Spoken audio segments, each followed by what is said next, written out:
अस्सलाम वालेकुम। मेरी आवाज़ आ रही है सबको? जी आ रही है। चलो ठीक है, स्टार्ट करते हैं।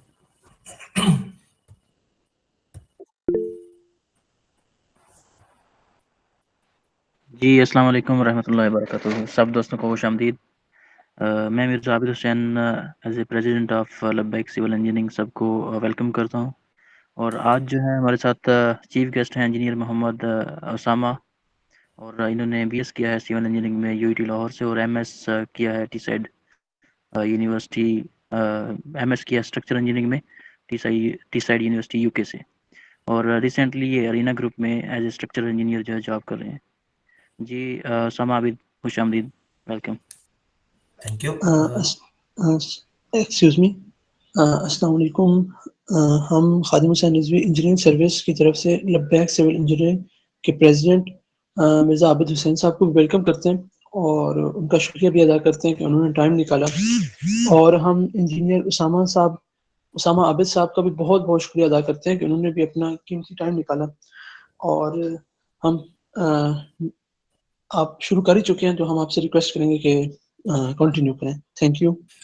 थैंक यू सो मच आपका यहाँ बुलाने के लिए। और बाकी सब आने वालों को अस्सलाम वालेकुम। ठीक है, तो जैसे कि हमारा जो टॉपिक है वो ये है कि यूके की chartered ship, as a working in UK as a chartered civil engineer. तो बेसिकली चार्टरशिप जो की जो इक्विवेलेंस है वो पाकिस्तान में होती है प्रोफेशनल इंजीनियर्स, क्योंकि जैसे आपको पता है कि जो यहाँ पाकिस्तान में गवर्नमेंट जॉब कर रहे होंगे तो उनको उनके माइंड में ये होता है कि हम 5 साल बाद प्रोफेशनल इंजीनियरिंग का एग्जाम देंगे पाकिस्तान इंजीनियरिंग काउंसिल का, तो उसके बाद हमें पीई मिल जाएगी, तो उसका हमें कैरियर में काफ़ी बेनिफिट होगा।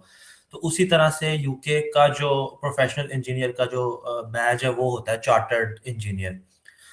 तो चार्टर्ड इंजीनियर जो है वो रेगुलेट करती है इंजीनियरिंग काउंसिल, जो कि यूके की इंजीनियरिंग काउंसिल है। ठीक है।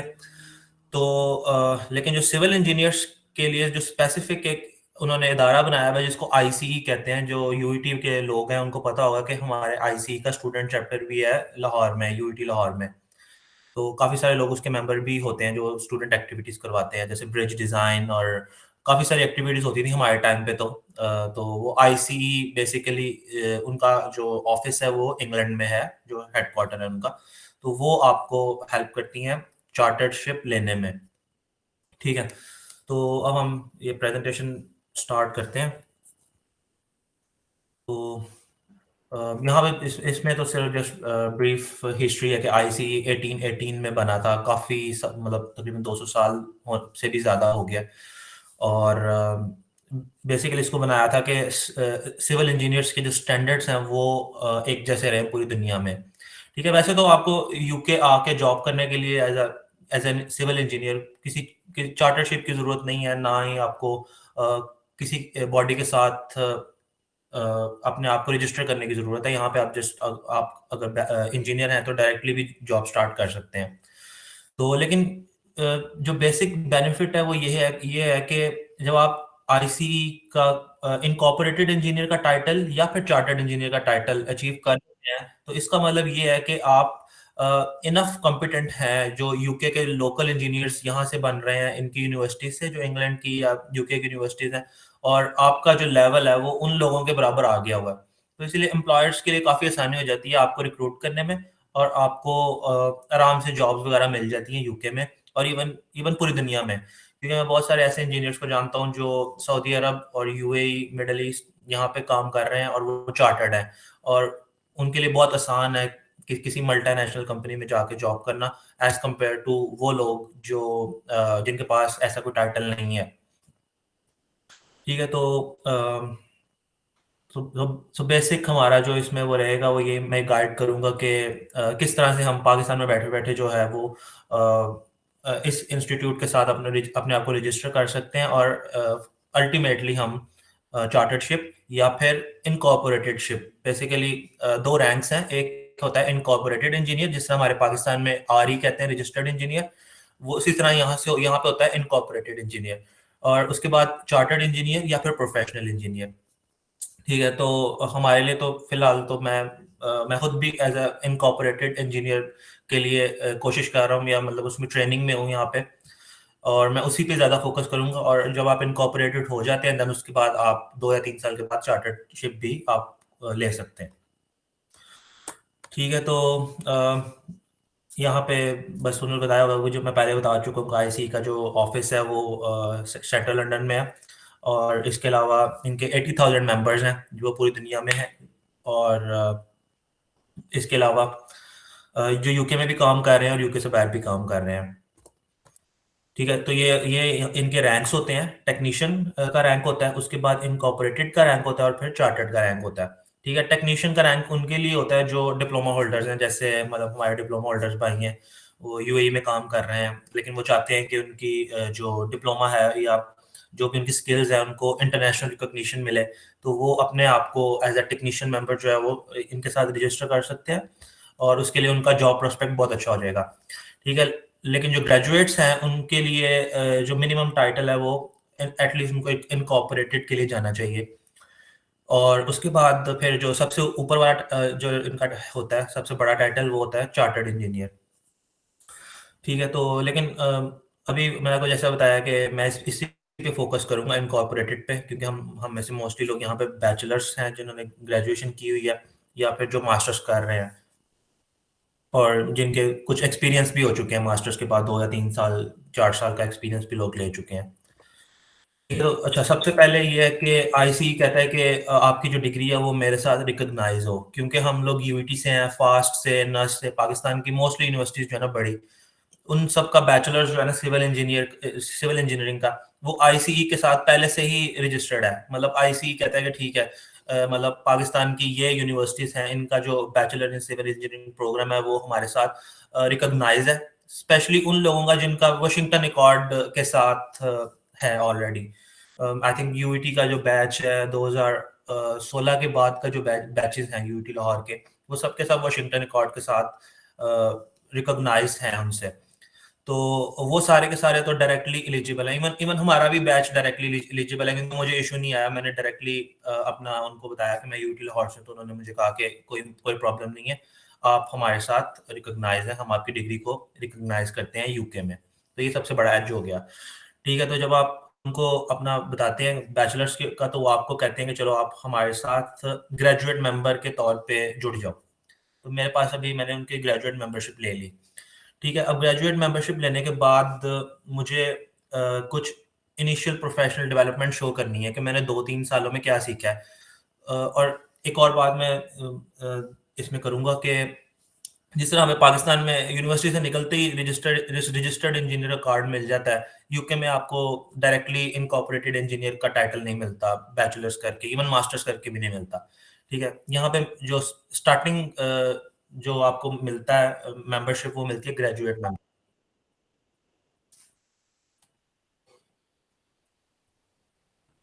तो मेरी आवाज आ रही है यहाँ पे, यहाँ तक सबको? जी, आवाज़ आ रही है। ठीक है, तो मैं बता रहा था कि ग्रेजुएट मेंबर का जो मिलता है आपको सबसे पहले आफ्टर बैचलर्स। ठीक है, तो इसके बाद आपने जो 2 या 3 साल के अंदर अपनी सारी जो भी आप सीखेंगे 2 या 3 साल के अंदर आपका एक्सपीरियंस होगा, उसको आप नोट करेंगे। इनिशियल प्रोफेशनल डेवलपमेंट एक रिपोर्ट की फॉर्म में आप उसको नोट करेंगे। ठीक है, जब आप वो सब कुछ नोट कर लेंगे, और मैं अभी आगे बताता हूँ कि उस रिपोर्ट का की गाइडलाइंस क्या क्या है। जब आप वो रिपोर्ट सबमिट करेंगे आईसीई को, तो उस स्टेज को कहेंगे आप प्रोफेशनल रिव्यू। तो जब आपका प्रोफेशनल रिव्यू पास हो जाएगा और आपको उनकी तरफ से लेटर आ जाएगा कि आप पास हो गए हैं, तो देन आपको इनकॉर्पोरेटेड इंजीनियर का मिल जाएगा। और इसके अलावा इसके साथ साथ आपको इंजीनियरिंग काउंसिल की रजिस्ट्रेशन में मिल जाएगी, जो जो कि यूके इंजीनियरिंग काउंसिल है। ठीक है, तो इसके बाद आप कह सकते हैं कि मैं प्रोफेशनली क्वालिफाइड मेंबर हूँ, और इसके बाद आपके लिए बहुत आसान हो जाएगा यूके, मिडल ईस्ट या यूरोप की किसी भी बड़ी से बड़ी कंस्ट्रक्शन कंपनी में जॉब लेना, क्योंकि उनको पता है कि आप एक बहुत मुश्किल प्रोसेस से होके आए हैं, और आपका जो इंजीनियरिंग का जो स्टैंडर्ड है, जो आपकी स्किल्स हैं, वो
हेलो, मेरी आवाज आ रही है आपको? जी जी जी समझ भाई आ रही है। और स्क्रीन? स्क्रीन शो नहीं हो रही, अब हो रही है। आई थिंक अभी होगी। अच्छा, तो खैर मैं किधर था? तो मैं यहाँ, हाँ, रिपोर्ट के ऊपर था, जो प्रोफेशनल रिपोर्ट सबमिशन करनी होती है। ठीक है, अभी सब ठीक है? जी ओके। ठीक है, तो हाँ, तो प्रोफेशनल रिव्यू की रिपोर्ट के ऊपर था मैं कि जो आपने रिपोर्ट शो करनी है। ठीक है, तो ये 9 एट्रीब्यूट्स हैं जो कि इंजीनियरिंग काउंसिल या आईसीई रिकमेंड करती है कि आप अपनी रिपोर्ट में शो करें। ठीक है, तो सबसे पहला इसमें है इंजीनियरिंग नॉलेज एंड अंडरस्टैंडिंग, कि मतलब आप जो भी अपना प्रोजेक्ट करेंगे या जो भी आपके पास एक्सपीरियंस आपने लिया है या कुछ प्रोजेक्ट की सुपरविजन की है या कुछ भी आपने किया है, उसमें आपने दिखाना है कि आपने इंजीनियरिंग नॉलेज को कहाँ कहाँ पे अपने इंजीनियरिंग नॉलेज को यूज़ किया, और उसकी अंडरस्टैंडिंग को आपने कहाँ कहाँ पे इम्प्लीमेंट किया। ठीक है, तो ये पॉइंट तो अभी एक्सप्लेन कर दिया मैंने। तो अगर किसी ने दोबारा किसी को कोई कंफ्यूजन है तो वो दोबारा मेरे से पूछ सकता है कि इसमें क्या आपने लिखना है। ठीक है, तो इसे नेक्स्ट पॉइंट पे मैं चलता हूँ। इससे नेक्स्ट है इंजीनियरिंग एप्लीकेशन। तो वो इसमें आपने बताना है कि मैं घर बनवा रहा था, वहां पे मुझे लगा कि ये जो बीम है ये इसके इसमें डिफ्लेक्शन ज्यादा आ सकती है, इसको ठीक तरह से कैलकुलेट नहीं किया गया। और मैंने अपना जो भी मेरे बेसिक कॉन्सेप्ट थे मैकेनिक्स के, उनको यूज करते हुए इसकी डेप्थ इंक्रीज की या सजेशन दिया, या जो भी मैंने क्लाइंट या कंसल्टेंट को सजेशन दिया। और तो सो बेसिकली इसमें आपने जो भी आपने पढ़ा है उसको अप्लाई करना है रियल फील्ड के अंदर। इसके बाद मैनेजमेंट एंड लीडरशिप।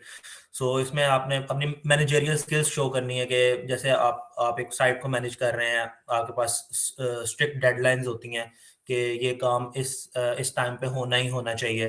तो आप ये बताएंगे कि मैंने किस तरह से मुख्तलिफ डेडलाइंस को मैनेज किया, और मैंने लीड किया फ्रंट से, क्योंकि मेरे पास एक पूरी टीम थी टेक्नीशियंस की, और इस तरह से मतलब मुश्किलें आई साइट के ऊपर, लेकिन मैं फिर भी लीड करता रहा, और फाइनली मैंने ये प्रोजेक्ट कंप्लीट कर लिया। इसमें आप अपने प्रोजेक्ट से रिलेटेड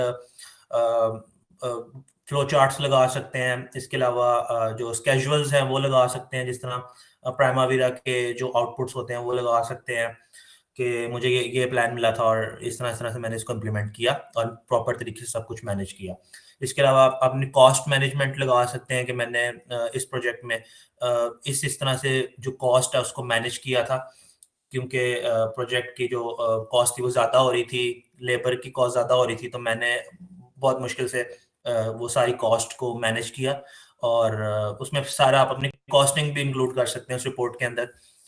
ठीक है, इसके बाद इंडिपेंडेंट जजमेंट एंड रिस्पॉन्सिबिलिटी। तो मतलब इसमें आपने बताना है कि कई दफ़ा जिस तरह एग्जीक्यूशन करवाते हुए मेरे साथ भी काफ़ी दफ़ा हुआ है कि कुछ चीज़ें नहीं समझ आती, या कुछ कन्फ्यूजन होती हैं ड्राइंग्स में, कि आपको पता नहीं होता कि इस ये कनेक्शन कैसे होगा, ये अगर रीइंफोर्समेंट जा रही है तो इसकी लेंथ क्या होनी चाहिए। बार बेंडिंग स्केड्यूल पढ़ने में भी कुछ कभी कभार कन्फ्यूजन हो जाती हैं, तो उस मौके पे आपकी इंडिपेंडेंट जजमेंट काम आती है, कि आप खुद जज करते हैं कि आपने किस तरह से काम करवाना है। ठीक है, तो वो आप बता सकते हैं।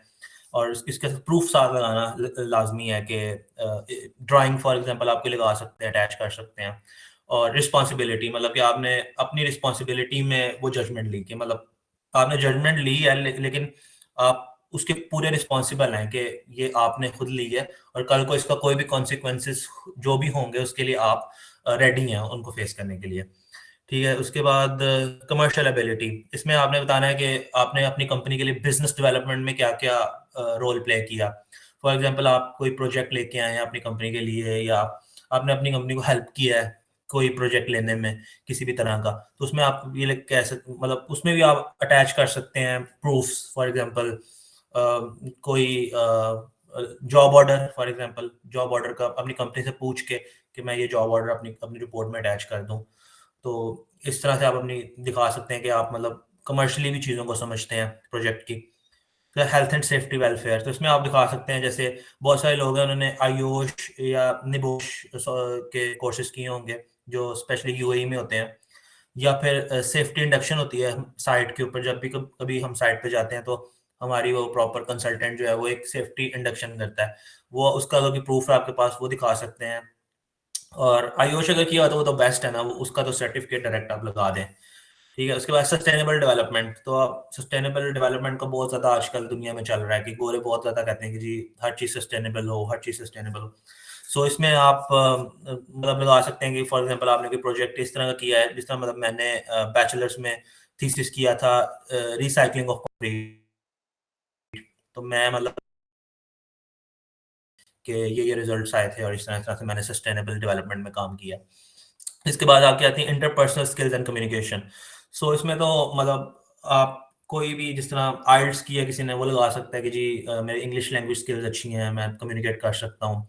और कम्युनिकेशन का मतलब है कि आप साइट पे किस तरह कम्युनिकेट करें अपनी फील्ड के अंदर, मतलब अपनी जॉब के अंदर, कि जैसे एज अ प्रोजेक्ट इंजीनियर आप जो है वो कॉन्ट्रैक्टर से भी कम्युनिकेट कर रहे हैं, आप लेबर सप्लायर्स या फिर मटेरियल सप्लायर से कम्युनिकेट कर रहे हैं, अपने ऑफिस से कम्युनिकेट कर रहे हैं। वो आप एज अ ईमेल का प्रूफ जो आपने ईमेल सेंड किया ना अपने ऑफिस की ईमेल से या जो भी है, आप वो उसका प्रिंट लेकर लगा सकते हैं।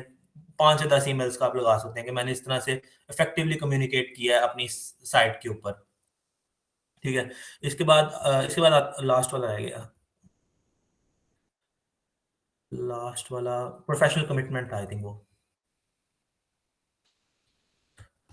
तो खैर प्रोफेशनल कमिटमेंट का मतलब है कि आपने जो भी कमिट किया है अपने मैनेजर से, फॉर एग्जांपल अगर आपने अपने मैनेजर से कमिट किया है कि मैं आपको ये वाला काम जो है वो कल या परसों दे दूंगा, तो आपने वो वाकई में सबमिट किया है। तो फॉर एग्जांपल जिस तरह मेरा है, तो मतलब मेरा तो वो ईमेल के थ्रू या फिर स्मार्ट शीट्स हम लोग यूज करते हैं, उसमें मेरा बॉस जो है वो मुझे वो दे देता है कोई भी टास्क या कुछ भी, और मैं उसको पूरा करके कंप्लीटेड पे टिक कर देता हूँ कि मैंने कर लिया ये।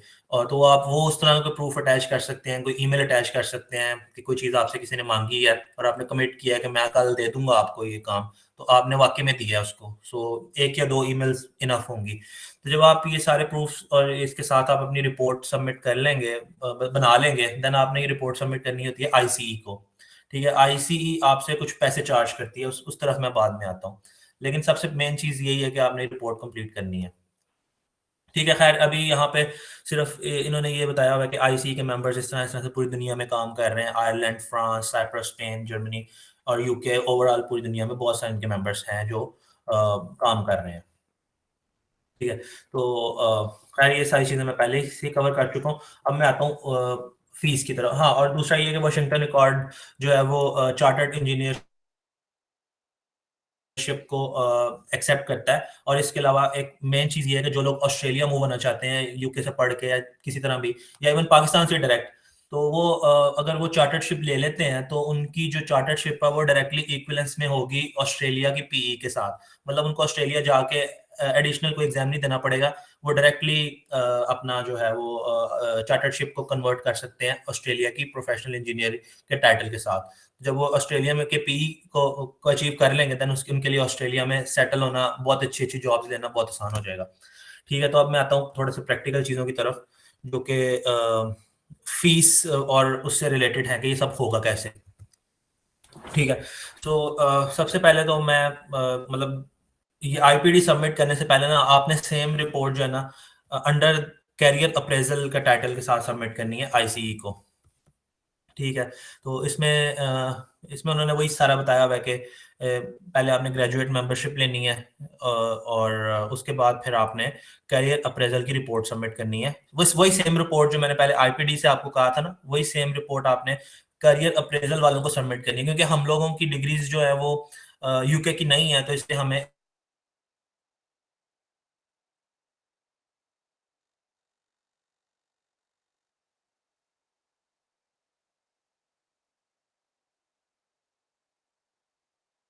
टेस्ट करवाना है। और इसके बाद एक कवर पेज, सीवी, और उसके बाद ये रिपोर्ट जो मैं अभी आपको बता रहा था कि to demonstrate your experience at incorporated engineer और chartered engineer against the attributes. ठीक है, एट्रीब्यूट्स के अगेंस्ट आपने पूरी रिपोर्ट और अपेंडिसिस का मतलब होता है कि कोई ऐसी चीज जो आप रिपोर्ट में इंक्लूड नहीं कर सकते, वो आप अपेंडिक्स बना के नीचे उसके लगा देते हैं रिपोर्ट के अंदर। उससे ये है कि पढ़ने वाले के लिए आसानी हो जाती है। ठीक है, जिस तरह प्रूफ्स वगैरह के मैंने आपको बताया कि ईमेल के प्रूफ्स, ये वो सारा कुछ आप अपेंडिक्स में अटैच कर देंगे, अपनी रिपोर्ट में जस्ट उसका रेफरेंस दे देंगे कि भाई I have attached my proofs at in appendices at at page number 1 या 2 या जो भी पेज नंबर आपका होता है। ठीक है, अब सीपीडी एक एक चीज है, मैं उस तरफ बाद में आता हूँ जरा। तो इससे पहले मैं फीस का आपको थोड़ा गाइड कर दूं कि फीस क्या है। तो फीस की तरफ हम जाते हैं, तो फीस इनकी ऑनलाइन अवेलेबल है। तो सबसे पहले तो मैं करियर अप्रेजल की फीस देखूंगा कि कितनी फीस है उसकी। तो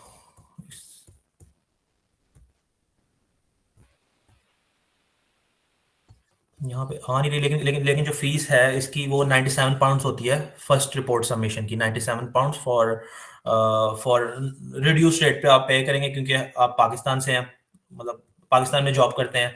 तो उनको पता है कि पाकिस्तान में जो जो भी अर्निंग्स हैं वो इतनी ज़्यादा नहीं है कि बहुत ज़्यादा फीस पे कर सकें इंजीनियर्स। तो उनके लिए उन्होंने रिड्यूस रेट्स का वो एक इंट्रोड्यूस किया। तो जो फर्स्ट रिपोर्ट है, एक कैरियर अप्रेजल की जो रिपोर्ट है, उसमें आप 97 पाउंड्स पे करेंगे। ठीक है, जब आप 97 पाउंड्स पे कर देंगे, उसके बाद आपने ये रिपोर्ट प्लस ये सारी चीजें आप सबमिट करेंगे। ठीक है, तो जब आप ये सब कुछ सबमिट करेंगे तो आपको उनकी तरफ से एक रिस्पांस आएगा, और वो बता देंगे कि आप एक्सेप्टेबल हैं या नहीं है। और अगर आप एक्सेप्टेबल हैं तो वो आपको कहेंगे ठीक है, अब आप प्रोफेशनल रिव्यू की तैयारी करें। तो प्रोफेशनल रिव्यू भी इसी तरह, यही सेम रिपोर्ट आपने उठा के प्रोफेशनल रिव्यू में सबमिट कर देनी है। और प्रोफेशनल रिव्यू की जो फीस है वो है 100 I think, incorporated in professional review, या 86 पाउंड्स। सो 86 पाउंड आपकी इनकॉर्पोरेटेड इंजीनियर की प्रोफेशनल रिव्यू की फीस है, और 97 पाउंड आपकी कैरियर अप्रेजल की है। सो विद इन लाइक 180 या 190 पाउंड्स आपका जो है ना पूरा प्रोसेस कंप्लीट हो सकता है। टोटल आपके बनेंगे 180 पाउंड्स, जो कि इक्विलेंस में होते हैं आई थिंक 45,000 रुपए। और इसके अंदर आप अगर पास हो जाते हैं तो आपको इनकॉर्पोरेटेड का टाइटल मिल जाएगा। ठीक है, अब मैं आता हूँ सीपीडी की तरफ। ये भी एक रिक्वायरमेंट है इनकी तरफ से, इसको कहते हैं कंटिन्यूअस प्रोफेशनल डेवलपमेंट। सीपीडी का मतलब है कि वैसे तो आई थिंक पीईसी भी काफी करता है इस चीज को कि आप अपने सीपीडी रिकॉर्ड करें। वो काफी सारे सेमिनार्स करवाते हैं इस चीज से कि सीपीडी वन सीपीडी अचीव हुआ है, 2 हुए हैं, 3 हुए हैं। तो इस तरह से आई थिंक पीसी काफी इस चीज में एक्टिव है सीपीडी करवाने में। तो खैर लेकिन जरूरी नहीं है कि आप सीपीडी किसी ऑर्गेनाइजेशन में जाके करें या कुछ सेमिनार या वेबिनार लेके करें। आप खुद भी अपने आप को असेस कर सकते हैं, और आप खुद भी अपनी स्किल्स को इम्प्रूव कर सकते हैं और सीपीडी रिकॉर्ड कर सकते हैं। ठीक है, तो यहाँ तक अगर किसी को कोई क्वेश्चन हो तो पूछ ले।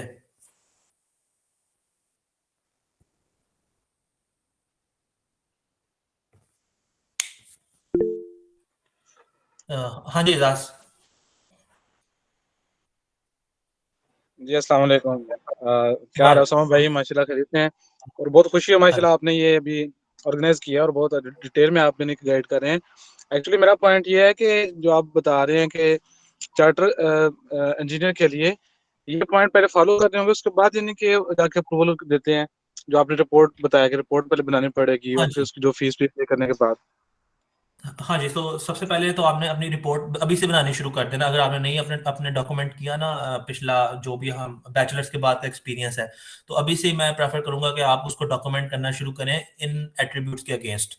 कि जिस तरह मैंने आपको बताया, ईमेल्स रिकॉर्ड करें, आपके जो प्रोजेक्ट के स्केड्यूल्स आपको मैनेजर आपको दे रहा है वो रिकॉर्ड करें, आपको जो भी टास्क आपका मैनेजर दे रहा है वो रिकॉर्ड करें। और भी इस तरह की जो भी चीज़ें हैं जहाँ जहाँ पे आपने मैनेजेरियल स्किल्स शो की हैं, लीडरशिप स्किल्स शो की हैं, इंजीनियरिंग जजमेंट शो की हैं, जो जो भी सब आपने ड्राइंग्स ये वो सारे प्रूफ्स आप इकट्ठे करके रखे हैं ना। ठीक है, और जब आपके पास वो सारा कुछ इकट्ठा हो जाएगा ना, तो अब आप इस पोजीशन में आ चुके हैं कि आप एक रिपोर्ट लिख सकें।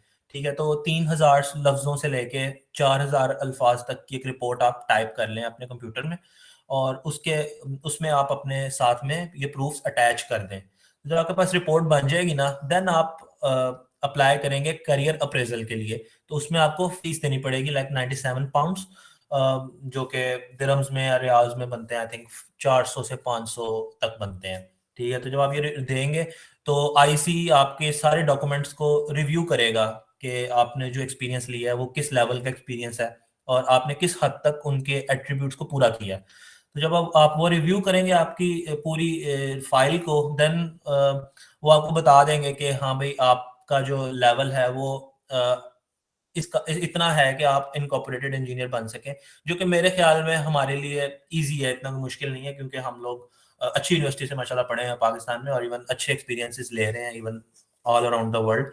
सो होपफुली इसका जवाब मोस्टली केसेस में यस में ही आता है उनकी तरफ से।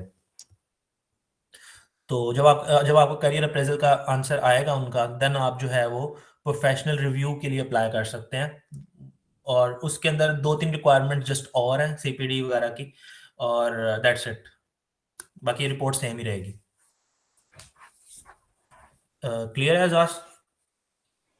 मीन्स यानी कि आप जो कह रहे हैं कि उसके बाद हमारे जब इनिशियली काम हो जाएगा तो उसके बाद यानी कि दोबारा फिर चार्टरशिप के लिए वो हमें अप्लाई करना पड़ेगा, प्रोफेशनल रिव्यू के बाद वो चार्टर हाँ तो ऑर्गेनाइज जी, करेंगे। यस, तो रिव्यू के अंदर आपको एक आधा मेंटोर ढूंढना पड़ेगा जो कि ऑलरेडी आईसीई से हो। जैसे फॉर एग्जांपल मैं अभी ले रहा हूँ मेंबरशिप, क्योंकि मतलब यहाँ पे यूके में तो कंपनीज जो है वो मेंटोर देती हैं आपको ऑलरेडी, जो आपको ट्रेन करता है। लेकिन अगर आपके पास नहीं भी है तो आईसी की वेबसाइट पे उन सारे मेंबर्स का डेटाबेस ऑलरेडी पड़ा हुआ है, तो आप उस पर भी सर्च करके कोई एक आधा मेंटोर ले सकते हैं, मतलब जो ऑलरेडी मेंबर है, और वो आपको पूरा अच्छे से और गाइड करेगा चीज़ों को लेके और देन आप फिर प्रोफेशनल रिव्यू सबमिट करेंगे, और देन अगर प्रोफेशनल रिव्यू इंशाल्लाह आपका पास हो जाता है, देन आपको जो है वो टाइटल मिल जाएगा, या तो इनकॉर्पोरेटेड इंजीनियर का टाइटल मिलेगा या चार्टर्ड इंजीनियर का टाइटल मिलेगा। ये डिपेंड करता है कि आपको वो किस तरह से मतलब ग्रेड करते हैं। जैसे आपका अगर जो जो भी एट्रीब्यूट्स हैं उनके अगेंस्ट आपका जो अंडरस्टैंडिंग लेवल है वो बहुत ज्यादा है कि उनको लगता है कि ये बंदा चार्टर्ड इंजीनियर के स्टैंडर्ड के ऊपर पूरा उतरता है, देन वो आपको कहेंगे कि आपके रिव्यू के बाद हम इस रिजल्ट पे पहुंचे कि आपको चार्टर्ड इंजीनियर का टाइटल दें, या फिर वो कहेंगे कि हम आपको इनकॉर्पोरेटेड इंजीनियर का टाइटल अभी दे देते हैं, और इसके बाद 2 या 3 साल बाद दोबारा से रिव्यू अप्लाई करो, देन हम आपको अपग्रेड करके चार्टर्ड कर देंगे। लेकिन इनकॉर्पोरेटेड इंजीनियर भी बहुत बड़ी बात होती है यहाँ पे, क्योंकि आफ्टर ऑल आपकी एक इक्विलेंस बन जाती है यहाँ के इंजीनियर्स के साथ। जिस तरह आरई और पीई होता है पाकिस्तान में, उसी तरह से 2 ग्रेड्स हैं, इनकॉर्पोरेटेड इंजीनियर और चार्टर्ड इंजीनियर। तो उसामा भाई, इसमें सिर्फ रिपोर्ट सबमिशन में वो रिव्यू करते हैं या कोई हमारा वो इंटरव्यू भी करते हैं उसकी बेस के ऊपर हमारी रिपोर्ट हाँ, होती है, कैसे ये इवैल्यूएशन करते हैं वो? यस, ये आपने बहुत अच्छा क्वेश्चन किया। तो जो करियर अप्रेजल आप जब अप्लाई करेंगे ना, उस टाइम पे तो जस्ट आपकी रिपोर्ट सबमिशन होगी, नो प्रॉब्लम, उसमें उस स्टेज पे कोई इशू नहीं है। लेकिन जब आप प्रोफेशनल रिव्यू अप्लाई करेंगे ना, उसमें आपका मेंटर भी होगा आपके साथ, तो उस स्टेज पे आपका एक 30 मिनट्स का इंटरव्यू भी हो सकता है या होगा, और उस 30 मिनट्स में वो आपको रिपोर्ट के अकॉर्डिंग एवेल्युएट करेंगे कि आपने जो भी एक्सपीरियंस लिया और लिखा है आपने रिपोर्ट में, वो उससे रिलेटेड क्वेश्चंस करेंगे कि वो देखेंगे कि वाकई में आप या आप ही का ही एक्सपीरियंस है, जस्ट उसको वैलिडेट करेंगे। लाइक 30 मिनट्स का होगा ओनली वो। तो वैसे आपका मार्शल एक्सपीरियंस भी होगा, तो जैसे आपने यानी कि आगे इंफॉर्मेशन भी दी है कि जो आपके यानी कि साइट रिलेटेड प्रॉब्लम है, लीडरशिप स्किल्स हैं, और जो आपने वर्किंग की हुई है, कॉन्फ्लिक्ट मैनेजमेंट जो भी किया है साइट पे, आप उसको एज ए यस, बयान करते हैं यानी कि इस लेवल पे, मिड लेवल पे, तो यस, यस, तो क्या जो भी एक्सेप्ट आपने शो ऑफ करना पड़ता है एक्सपीरियंस? हाँ, नहीं नहीं, जो भी आपका रियल एक्सपीरियंस है ना, उसी को ही आप डॉक्यूमेंट करें। मतलब सोचें कि आपने कहाँ कहाँ पे क्या क्या चीजें की थी, जो कि आपको लिखनी चाहिए रिपोर्ट के अंदर। तो जितना ज्यादा हो सकेगा आप उतना ज्यादा उसमें लिखेंगे, तो वही वही आपके लिए बेहतर है। और मतलब इतना शो ऑफ भी ठीक है, लेकिन शो ऑफ इतना करें कि आप उसको जस्टिफाई कर सके इंटरव्यू में, ये ना हो कि आप कुछ ऐसा लिख दें जो कि आपके लिए कल को मसला बन जाए, आप उसको इंटरव्यू के अंदर आप उसको जस्टिफाई ना कर पाए। सो मैं ये कहूंगा कि सिर्फ वो लिखें जो आप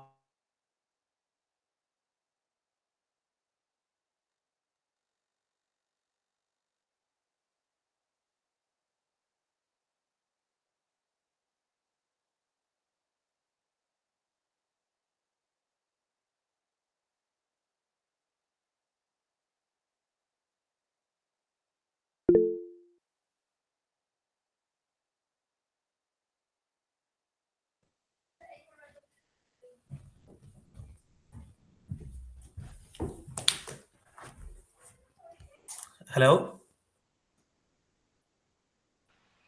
जी, आवाज़ आ रही है। हाँ, तो वही एजाज में वही बता रहा था कि जितना आप जस्टिफाई कर सकते हैं सिर्फ उतना आप अपनी रिपोर्ट में लिखें। तो कोई ऐसा ऐसा ऐसा कुछ भी ना लिखें जिससे आपके लिए कल को इशू हो। सो इतना क्लियर है तो फिर आगे चलें।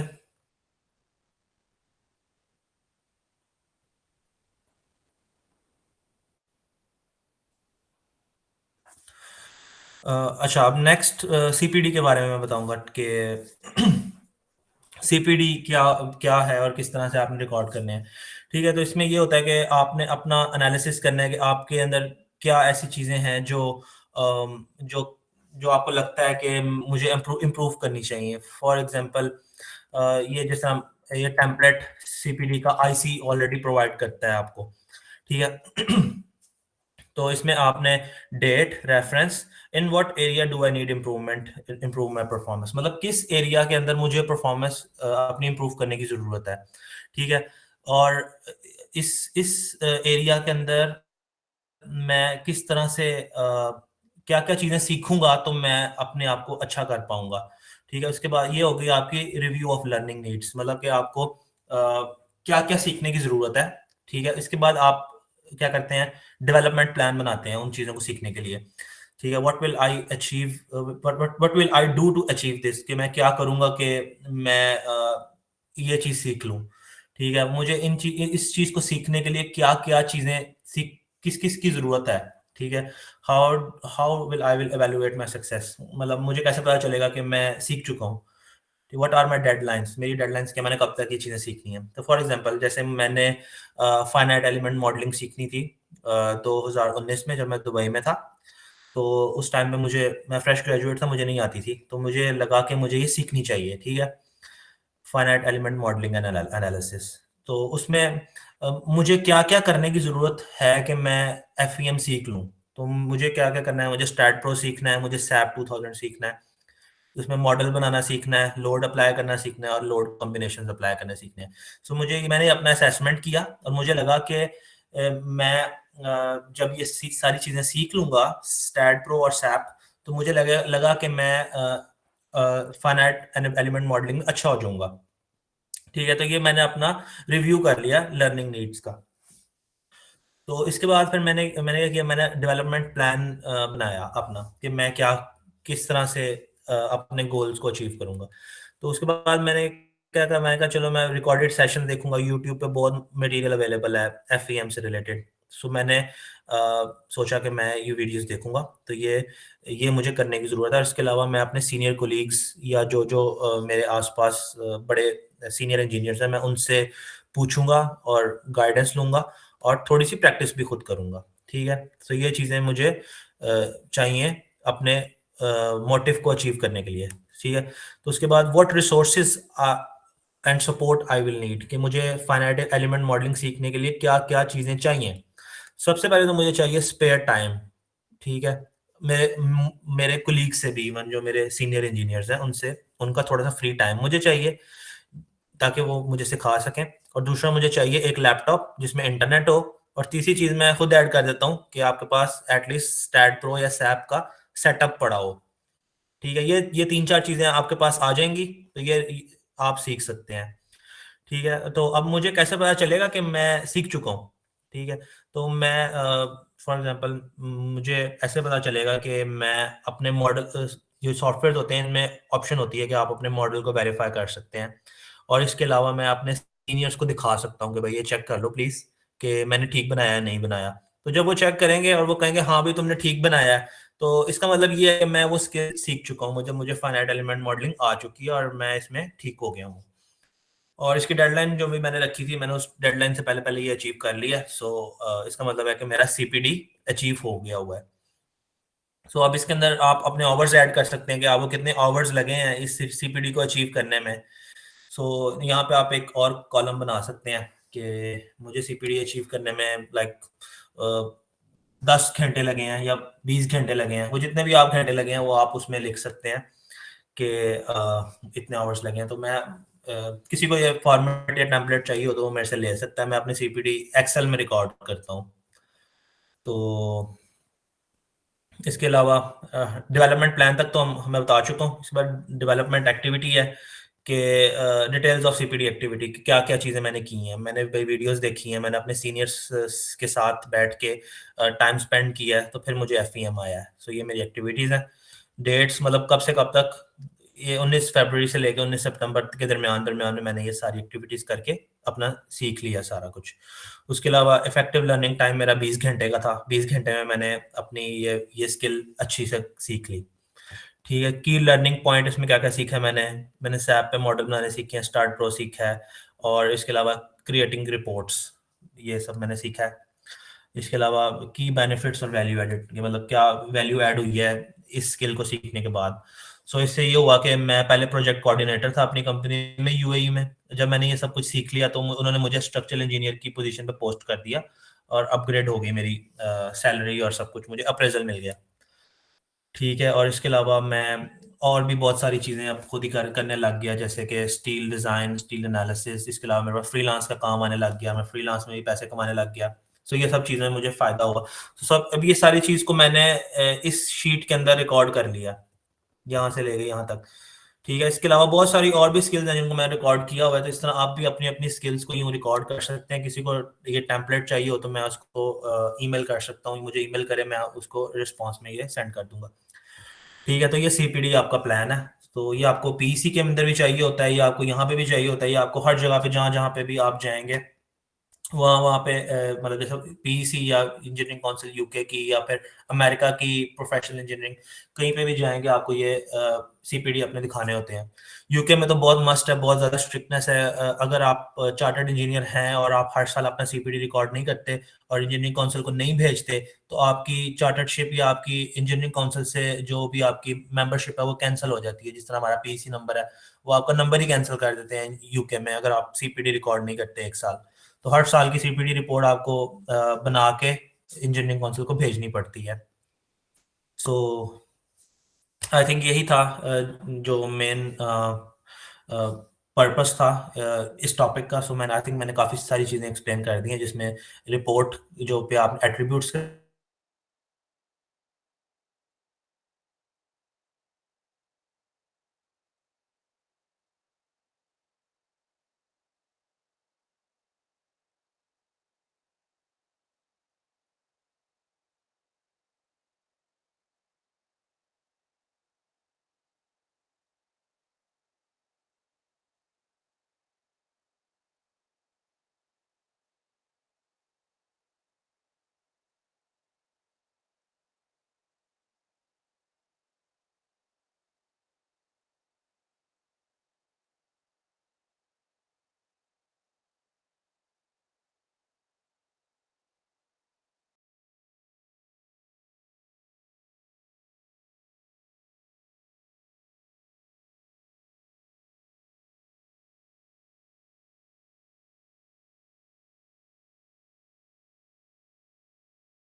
अस्सलाम वालेकुम। आई थिंक सब अपने-अपने क्वेश्चंस पूछ चुके हैं, सब सैटिस्फाई हो चुके हैं। तो हम फिर इस वेबिनार को एंड करते हैं। हम civil engineering Labbaik civil engineering के प्रेज़िडेंट मिर्ज़ा आबिद हुसैन साहब का भी शुक्रिया अदा करते हैं कि उन्होंने टाइम निकाला, और ख़ास तौर पर हम उसामा आबिद साहब, इंजीनियर उसामा आबिद साहब का भी शुक्रिया अदा करते हैं कि उन्होंने अपना इतना कीमती वक़्त निकाला वेबिनार के लिए। थैंक यू सर, आप दोनों का थैंक यू। अस्सलाम वालेकुम। वालेकुम अस्सलाम।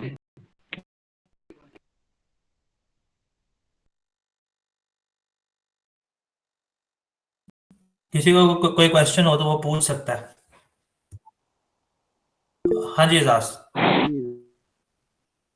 बस भाई फिर डिस्टर्ब किया मैंने। पूछना था यानी कि जो नो प्रॉब्लम। चार्टर्ड इंजीनियर है उसकी रिकग्निशन जो है यूएई में और ओवरऑल कैसे आप देखते हैं, और फ्यूचर के लिए जो यानी कि मिड लेवल जो हमारे दोस्त इंजीनियर हैं।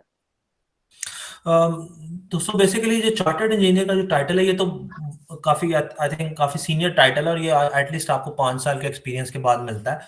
लेकिन मैं इससे पहले देखता हूँ इनकॉर्पोरेटेड इंजीनियर को, जो कि बेसिक पहला टाइटल है। तो इसमें ये है कि मैंने बहुत सारे दुबई में और सऊदीया में देखे हैं जो बड़े बड़े कंसल्टेंसीज हैं, जैसे आप सऊदीया में ए कॉम है, पार्सन्स है, और इस तरह की बड़ी बड़ी कंपनीज हैं, एटकिंस। तो इनमें आप अगर देखेंगे तो सारे के सारे मोस्टली मेन कंसल्टेंट इंजीनियर जो होते हैं ना, वो चार्टर्ड होते हैं या फिर इनकॉर्पोरेटेड होते हैं। क्योंकि आपको पता है कि सऊदीया में और यूएई में बीएस कोर्स चलते हैं, ब्रिटिश स्टैंडर्ड्स जिसको कहते हैं, या फिर बीएसईएन यूरो कोड जो होते हैं। सो उन इन स्टैंडर्ड्स को अगर किसी ने सबसे ज्यादा क्लोजली पढ़ा है या उसमें प्रैक्टिस की है, वो यूके के इंजीनियर्स ही होते हैं जो बीएस स्टैंडर्ड्स में मास्टर होते हैं। ठीक है, तो यूएई आपका बीएस स्टैंडर्ड को फॉलो करता है, और सऊदीया में भी बीएस स्टैंडर्ड फॉलो होते हैं। तो डेफिनेटली जब स्टैंडर्ड्स यूएई और सऊदीया में यूके के फॉलो हो रहे हैं, तो वहाँ पे चार्टर्ड इंजीनियर्स जो यूके के हैं उनको एक अलग ही मतलब डिस्टिंक्शन ऑलरेडी हासिल है। सो हर कंपनी या मल्टीनेशनल कंपनी प्रेफर करती है कि वो इनकॉर्पोरेटेड इंजीनियर और चार्टर्ड इंजीनियर्स को हायर करे, ताकि जो काम है वो प्रॉपर स्टैंडर्ड्स के अकॉर्डिंग हो, जो कि ब्रिटिश स्टैंडर्ड, जो कि ब्रिटिश इंजीनियरिंग स्टैंडर्ड्स हैं, उनको प्रॉपर तरीके से हर हर प्रोजेक्ट में पूरा किया जाए। मैं एक दो लोगों को जानता हूँ जो सऊदीया में काम कर रहे हैं, वाटर सप्लाई की जो आई थिंक वो बिछा रहे हैं कुछ नया वाटर वाटर सप्लाई का ड्रेनेज और इरिगेशन सिस्टम कोई बना रहे हैं सऊदीया में। तो उसमें मेन जो इंजीनियर्स हैं पूरी कंसल्टेंसी में, वो सब के सब जो है वो चार्टर्ड और इनकॉर्पोरेटेड है। सो एक अच्छी रेपुटेशन है वहाँ पे सऊदीया में और यूएई में, और इसलिए जॉब प्रोस्पेक्ट भी बहुत अच्छा है। और कोई क्वेश्चन इजाज? और वैसे मुझे इन्फॉर्मेशन है कि मिली थी कि जो इनका 2030 विजन है ना सऊदीया का, उसमें जी भी ये सिर्फ रिकग्नाइज करेंगे चार्टर्ड इंजीनियर को 5 यस इयर्स के साथ, तो ये बहुत एक बेनिफिट होगा जो भी करेंगे। Yes exactly. तो मतलब ये इस मतलब कि यहाँ पे अगर आप कर लेते हैं तो पूरी दुनिया में आपको रिकग्नाइज किया जाएगा, क्योंकि ये वाशिंगटन अकॉर्ड से भी रिकग्नाइज एक टाइटल है। और इसके अलावा जैसे मैं आपको बताया कि ब्रिटिश स्टैंडर्ड्स जो है वो आई थिंक पूरी दुनिया में प्रैक्टिस होने वाले सबसे अच्छे स्टैंडर्ड है। मैं अभी अपना वो जो थीसिस है वो कर रहा हूँ, उसके अंदर मैं ब्रिटिश स्टैंडर्ड्स और इसके अलावा मैं अमेरिकन स्टैंडर्ड और ऑस्ट्रेलियन स्टैंडर्ड्स, तीनों मैं यूज कर रहा हूँ विंड लोड एनालिसिस के लिए। और आई थिंक जितना लेवल ऑफ सेफ्टी आपको ब्रिटिश स्टैंडर्ड्स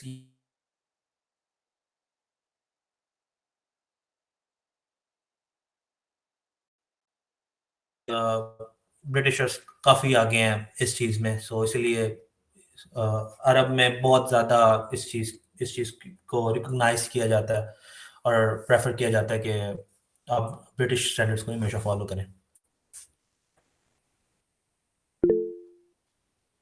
अस्सलाम वालेकुम।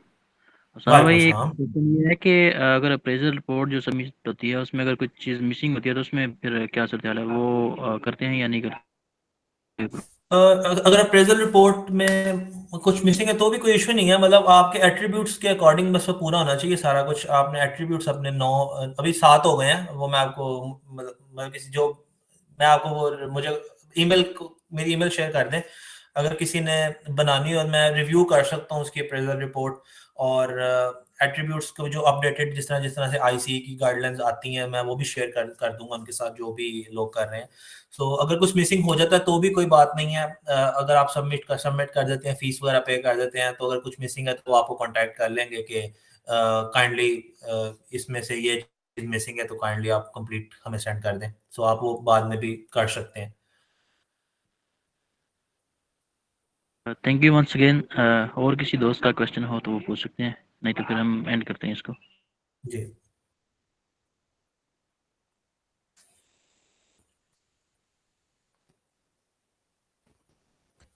अस्सलाम वालेकुम उसामा भाई, क्या हाल चाल है? वालेकुम अस्सलाम, अल्हम्दुलिल्लाह।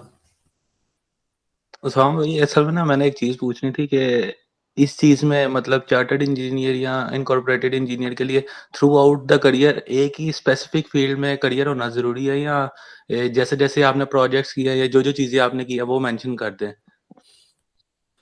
नहीं, कोई इशू नहीं है। आप चाहे किसी भी फील्ड से आ रहे हैं, फिर 10 दफ़ा चेंज करें, नो प्रॉब्लम। बस एट्रीब्यूट्स उनके पूरे होने चाहिए। अगर फॉर एग्जांपल मैंने स्टार्टिंग पे अगर किसी जगह पे एज अ क्यूएस काम किया है, या मैं मैनेजर था किसी किसी जगह पे, कॉस्ट मैनेजर या किसी भी तरह का मैनेजर, तो वो अच्छा है ना मेरे लिए कि मेरा एक एट्रीब्यूट ऑलरेडी बहुत अच्छे तरीके से कवर हो गया हुआ है, मैनेजमेंट एंड लीडरशिप वाला। ठीक है, लेकिन मैंने अगले साल फॉर एग्जांपल एक एक जगह पे प्रोजेक्ट इंजीनियर है, साइट इंजीनियर के तौर पे काम किया है, तो मेरा एक और एट्रीब्यूट पूरा हो गया है कि मैंने अपनी इंजीनियरिंग एप्लीकेशंस और इंजीनियरिंग की जो अप्रोच, अंडरस्टैंडिंग और नॉलेज है, वो वाला एट्रीब्यूट मेरा उसमें पूरा हो गया साइट इंजीनियरिंग में। और जो मैनेजेरियल और जो कॉस्ट मैनेजमेंट वाला, जो लीडरशिप वाला जो है, वो एट्रीब्यूट मेरा पूरा हो गया है एज एज अ पीएम काम करने में।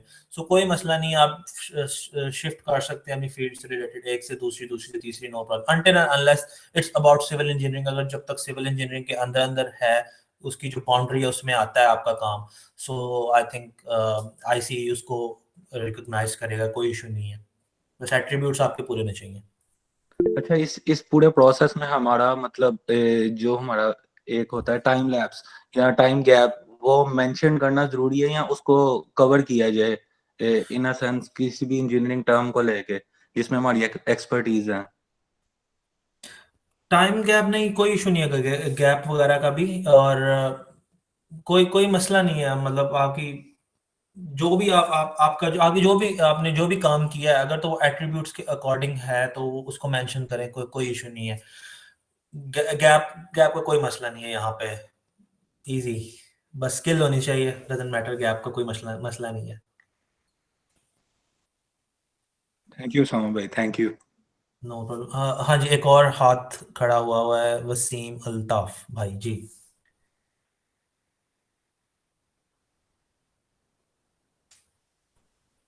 हेलो। जी वसीम, आवाज़ आ रही है आपको? क्वेश्चन करें आप। जी अस्सलाम वालेकुम। वालेकुम अस्सलाम। जी उसामा भाई, माशाल्लाह आपने बहुत अच्छा एक्सप्लेन किया। मैं असल में पूरा सुन नहीं सका, थोड़ा सा मैं लेट था, तो वैसे मैक्सिमम तो मुझे पता चल गया है। मैं असल में ये जानना चाह रहा हूँ, मैंने बीएस किया है पाकिस्तान से ना, अभी पिछले साल ही ना, तो उससे पहले का भी मेरा एक्सपीरियंस है, क्योंकि साथ साथ मेरी जॉब भी जा रही थी। क्या वो भी शामिल कर सकते हैं या नहीं? कर सकते हैं, बिल्कुल कर सकते हैं आप। बिल्कुल, आपके पास जो जो एक्सपीरियंसेस हैं सब के सब शामिल करें उसमें। और बेसिक वही चीज़ है कि एट्रीब्यूट्स पूरे होने चाहिए, उनको लगना चाहिए कि आपने अपनी जो भी आपका एक्सपीरियंस आपका रहा है उसमें आपने सीखा है वो सब चीज़ें जो आईसी कहती है कि एक इंजीनियर के अंदर होनी चाहिए। सो उसके अकॉर्डिंग आप सब इंक्लूड करें जो भी आपका है। मैं असल में क्यूएस ही हूँ, अभी तक भी ना, पाकिस्तान में भी सारा एक्सपीरियंस मेरा भी 4-5 साल का वो भी क्यूएस का है, और अभी मैं कतर आया हूँ, 2-3 माह ही हुए हैं, तो इधर भी इंशाल्लाह क्यूएस में कंटिन्यू करना तो करना अगर अगर करना आप चाह रहा हूँ, अगर कर रहा हूँ। ठीक है, अगर आप क्यूएस हैं तो उसके लिए आपकी एक और ऑर्गेनाइजेशन है, उसको कहते हैं RICS, royal institute of chartered surveyor's. ये भी यूके की ऑर्गेनाइजेशन है। तो आप इसके साथ लिंक कर सकते हैं अपना, और इसके अंदर अपना वो मेंबरशिप ले सकते हैं। उसका आपको बहुत फायदा होगा, क्योंकि आप देखें बड़े बड़े जो भी आपके सीनियर्स होंगे उस प्रोजेक्ट पे, जो प्रॉपर कॉस्ट को या जो भी पैसों का फ्लो है उसको मैनेज कर रहे हैं आपके जो भी हाँ। अप्रूवल्स होती हैं, कॉन्ट्रैक्टर के जो भी काम होता है उसको अप्रूव करते हैं, और जो भी सब क्यूएस करता है, वो सारे के सारे ओके आपके आरआईसीएस के मेंबर होंगे ऑलरेडी, उनके पास ऑलरेडी आरआईसीएस मेंबरशिप होगी। ओके ओके, मैं इसलिए कि मेरे लिए ज़्यादा बेहतर ये है कि मैं वो RICS का ले लूँ जी, एग्जैक्टली, कैलकुलेटर। मैं भी यही कह रहा हूँ, बिल्कुल ठीक एग्जैक्टली। है। मैं अभी फिलहाल तो कतर में UPD है इधर, जैसे आपने दुबई में बोला है ना, तो इनकी म्यूनिसिपैलिटी के साथ इधर कतर में UPD है, रजिस्ट्रेशन है, वो तो मैंने प्रोसेस शुरू कर दिया, तो वो भी ठीक है। हाँ हाँ, वो भी ठीक है, मतलब जहाँ जहाँ पे आप काम कर रहे हैं वहाँ की आप लें, हेलो, बिल्कुल। आवाज आ रही है मेरी? जी आवाज़ आ रही है। हाँ, तो जहाँ पे आप काम कर रहे हैं वहाँ की आप जी जी, रिकॉग्निशन आ रही है, आ लें, रही है। वहाँ बहुत फायदा होता है इस चीज़ का। मतलब मैं दुबई में जैसे काम करता हूँ फ्रीलांस का, तो अगर मेरे पास G+1 आ जाएगी तो मैं ड्राइंग को स्टैम्प भी कर सकता हूँ इंशाल्लाह, तो होपफुली उसके अलग पैसे होते हैं। सो जितना आप करेंगे उतना तो जितनी आप स्ट्रगल करेंगे कल को उतना मिलेगा। अल्लाह खैर रखेगा। जी जी, थैंक यू भाई, बहुत शुक्रिया। यू आर वेलकम, कोई मसला ही नहीं।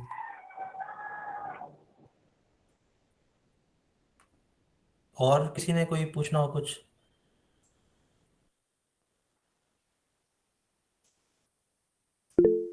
हाँ हाँ, एजाज, एजाज आपका हाथ रेस्ड है। जी जी, वो मैं कह रहा था जो आपने बताया ना इनफॉर्मल, मैं कह रहा हूँ तो जो डीएम के बारे में आपने इन्फॉर्मेशन है वो आपसे पर्सनल ले लूंगा, और डाटा भी हाँ, फिर शेयर कर दीजिएगा इस सब का। No problem, no problem, you are welcome, कोई मसला ही नहीं है। थैंक यू सामा भाई, बहुत शुक्रिया आपका कीमती वक्त का। No problem, you are welcome. आपका थैंक यू सो मच, आपने बुलाया और मौका दिया एक्सपीरियंस शेयर करने का, बहुत अच्छा लगा। इंशाल्लाह और भी कल को अगर और भी कुछ टॉपिक्स हुए जिस पे मेरे पास नॉलेज हुआ और मैं शेयर कर सका, तो ज़रूर मैं इंशाल्लाह ज़रूर आपसे राब्ते में आऊँगा इंशाल्लाह। जी इंशाल्लाह ज़रूर हम आपको अगेन वेलकम करेंगे इंशाल्लाह। थैंक यू, एंड करते हैं थैंक अभी। You so much. ठीक है, अस्सलाम वालेकुम। वालेकुम अस्सलाम।